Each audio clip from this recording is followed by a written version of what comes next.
চাঁপাইনবাবগঞ্জ, রাজশাহী ও নাটোর থেকে ঢাকাগামী বাস চলাচল বন্ধ ঘোষণা করেছে মালিকরা।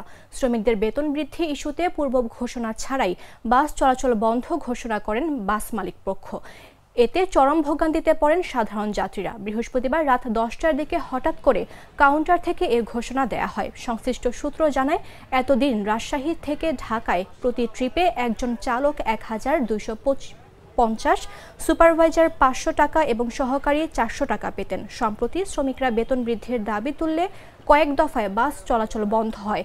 এ পরিস্থিতি নিরসনে গেল 23 সেপ্টেম্বর ঢাকায় শ্রমিক পক্ষ ও মালিক পক্ষ বৈঠক করে। এতে সিদ্ধান্ত হয় চালকরা 1750 টাকা, সুপারভাইজাররা 750 টাকা এবং সহকারীরা 700 টাকা করে পাবেন।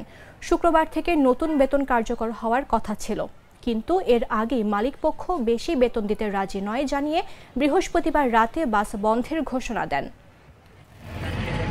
যেহেতু একটাতে আমাদের টিকিট কাটা ছিল, সেখান থেকে হঠাৎ করে জানাইলো যে বাস বন্ধ হয়ে গেছে, যার জন্য একটা তো বিভ্রান্তি।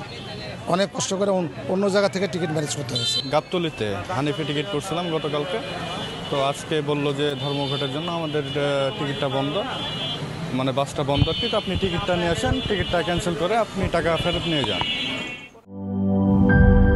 লাল সবুজের দেশে নতুন রঙের বেশে ঘরে বাহিরে সাজানো বলকে রেইনবো রেইনবো রেইনবো পেইন্টস রে সাশ্রয়ী দামে দেয়াল রাঙায় রেইনবো সবার রং সবার ঘরে ঘরে rainbow Rainbow Paints, the color of joy.